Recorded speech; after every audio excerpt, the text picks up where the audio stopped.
Bob, go ahead and get started, please. Okay, hey Eric, how you doing? Great, Bob. How are you? I'm good.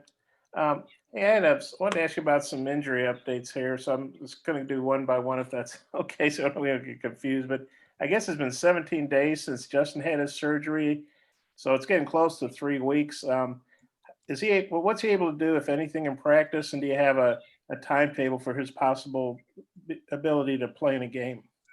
I mean, every time I do medical reports, I'm always wrong.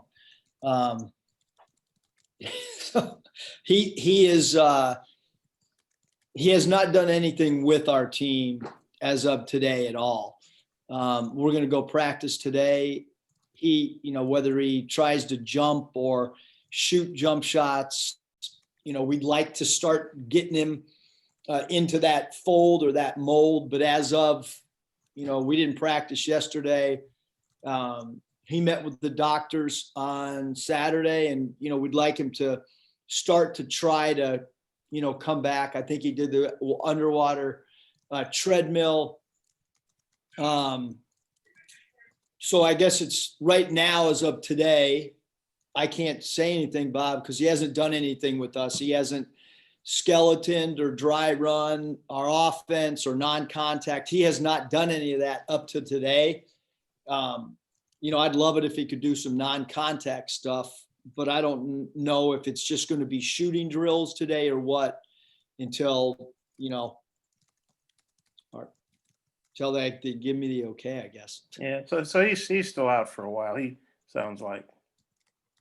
Yeah, I don't know what he has not he hadn't done anything yet, but he does feel good. But yeah, he's going to have to, before he plays, he's going to have to, at least for a day or two, he's going to have to, cut and do some things non-contact and then get into contact, And I think it's been so long since, Bebe had his surgery. We kind of tend to maybe forget about him a little bit, but I see him out there doing some stuff after games. Where is he at practice-wise, and do you have a target date for his return possibly? Yep. So Bebe's just been, he's been working really, really hard. Optimistically, it would be right around now. But he's still got a few things that the doctor would like from a strength standpoint.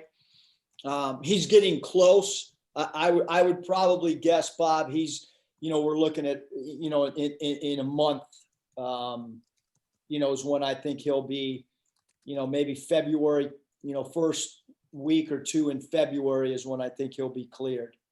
Okay, and then we got the news about KK last night. I know he wasn't playing a ton of minutes, but he was playing in the rotation. What's the loss? What's the impact of his loss on the rotation and the team overall? Yeah, no, I think it's a blow for us because, one, the stuff that happens behind closed doors. He's a young player, a freshman.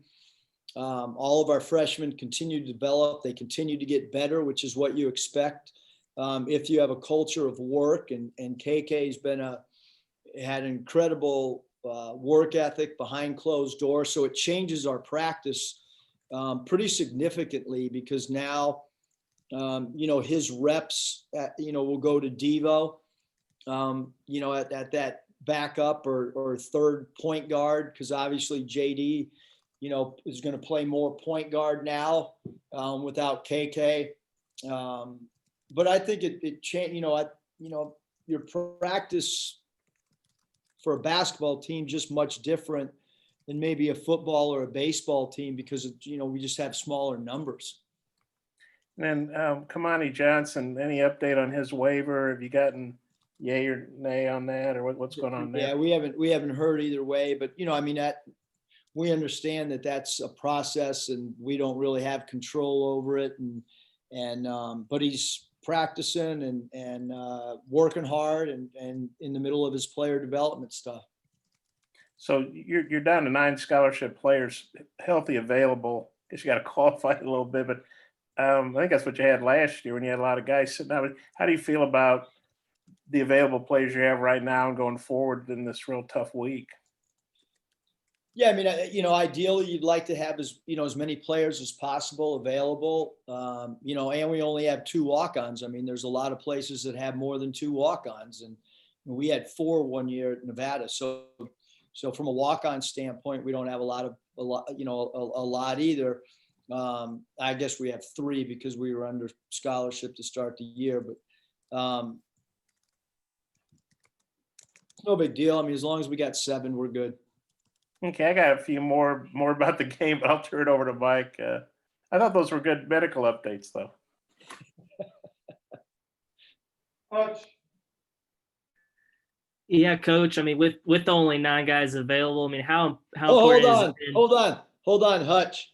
Did you get Sports Writer of the Year? I did. Congratulations. Thanks, coach. I appreciate it. But I was going to ask, with only 9 guys available healthy right now, how important has been kind of the emergence of Devo and Jaylen Williams the last few games? No, both those guys been great. Love how they've worked. I think that their progression's been really good from a confidence standpoint.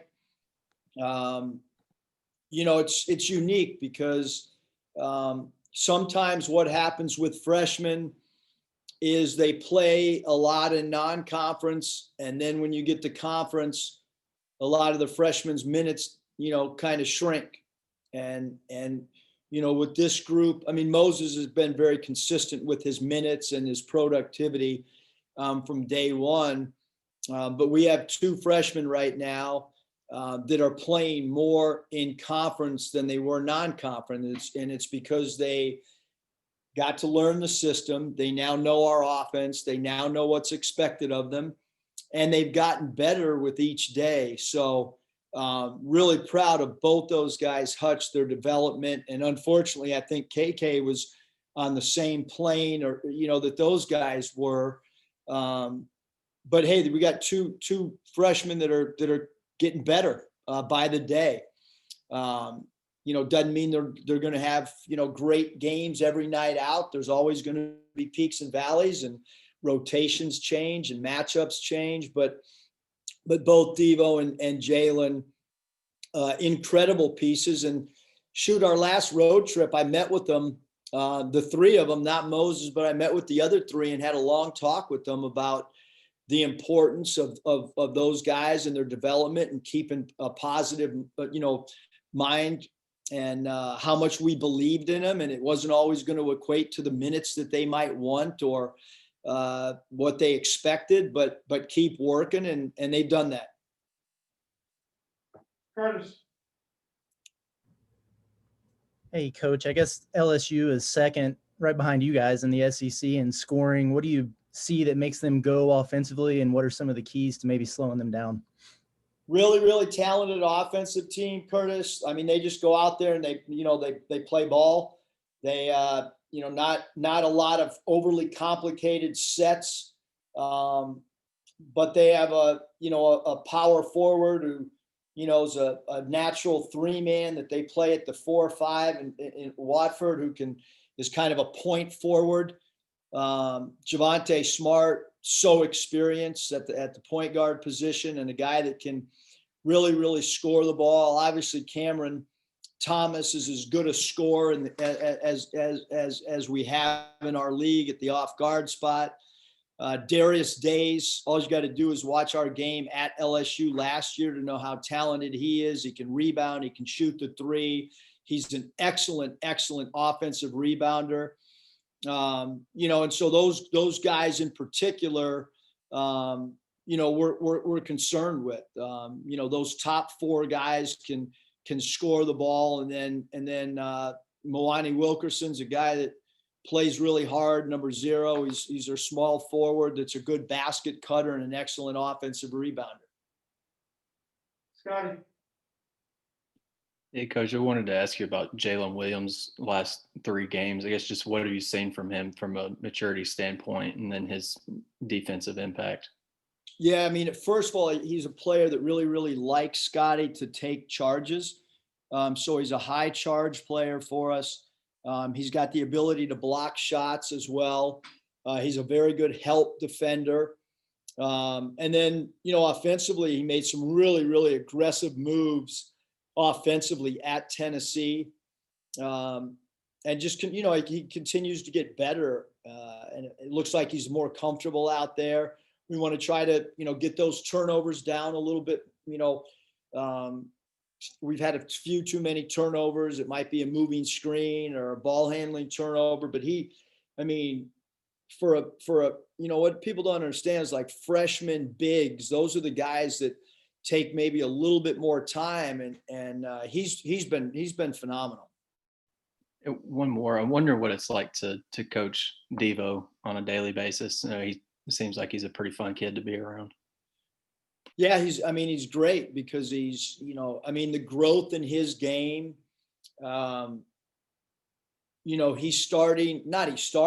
His growth of understanding a good shot compared to a bad shot from today, from where it was when he stepped on campus, dramatically improved. His decision-making with the ball, I thought the first month here, it was either a home run play or maybe a strikeout. And now he's starting to understand, just make the simple play. And, defensively, he's gone from being a high gamble, high take a risk defender to being a guy who's use your athleticism, use your length, but do it within the confines of what the defensive scheme is on that night. So, great progress, and he is fun to be around. I don't think he lets me get into his head if I get on him. I think he's, pretty Teflon and lets it bounce off of him and maybe takes the message and not the tone. But he's a fun guy to be around. Trey.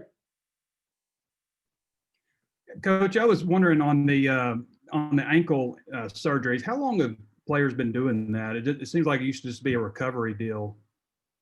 Trey, are you like referencing Justin? Yes. Yeah. So there was, again, I'm not a medical guy. I wish I had. Something was like pulled off the bone slightly, so he did need a repair. It wasn't just an ankle sprain that they went in there and scoped or whatever. So there was some, I don't know how, whatever. But yeah, there was something that needed to happen that was much more than just an old school. When I grew up, they told you to take a couple aspirin and put your foot in a bucket and go play. He had to have the surgery. Nikki. Hey, Coach, how important is the turnover battle versus LSU, and what do you think of the size matchup with your guys? Yeah, Nikki, I think obviously, one of the strengths of LSU is their ability to get steals. They're averaging 9.5 steals a game, which is 12th in the country. So that's a really big part. Obviously we've turned some teams over. When you look at the turnovers that we caused in the Missouri game and maybe the turnovers that we caused in the Georgia game, and both teams like to score. It's interesting because they're such a great offensive rebounding team, but yet Watford's really a three-man playing the 4 or the 5 again as a point forward, and then Days is kind of a 4-man who's playing some 5. He's a really good pick and pop player. So to some degree, they're, I don't want to say undersized because they are great athletes with great length. And obviously, Trendon Waterford's like got incredible size at 6'9". But like some of our things are like, what are our matchups going to be? Who do we start? Because of the matchup problems, because number 2, Watford can beat you off the bounce and is an elbow isolation player.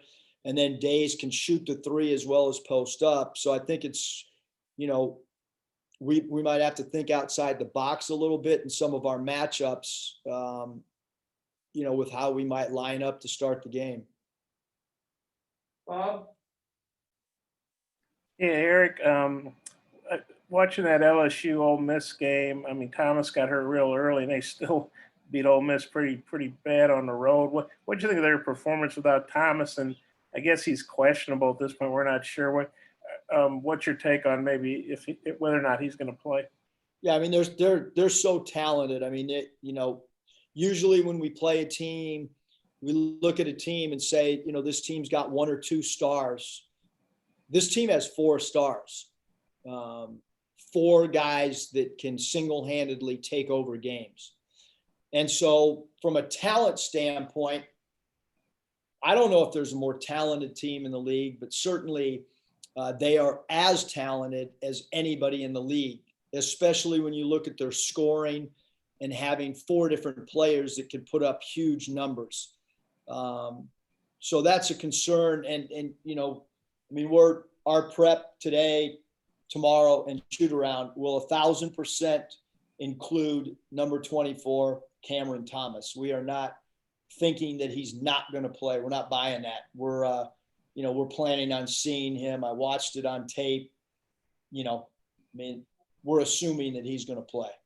And he's leading the league in scoring, or at least he was. I don't know what that did to his average to not play. I mean, he played, but then that's going to divide the games in. But what is it about Thomas, a freshman coming in and leading the SEC in scoring?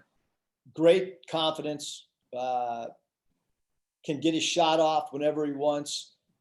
I mean, look at his free throw shooting. I think that free throw shooting is always, it's the NBA's biggest indicator for how a guy can improve from three-point land. That's the one metrics that NBA teams use as they try to project a player's future. He can shoot over people. He can pump fake and use his escape dribble, meaning pump fake and go to his left, go to his right, go to his step back game. He does not need much airspace to get a clean look at the rim. He can rise over people. And then when they run any down pins for him, he's awesome at kind of banana cut bending into his shot. And so you got to carry a high hand before he catches the ball. And, they had 3 guys enter the draft and 3 guys come back. You remember looking at that and thinking, all 3 of them? Or just what was your take on that? Yeah, I was thinking that since we went 0 for 2 and they went 3 for 3, sure. Whatever. Yeah. And then the rebounding, I mean, it was a crazy game last year because you guys had a shot to win, a couple at the end, probably with some contact and didn't get called, but they really killed you on the boards, but you still almost won the game. But it looks like you're better equipped to rebound with them now.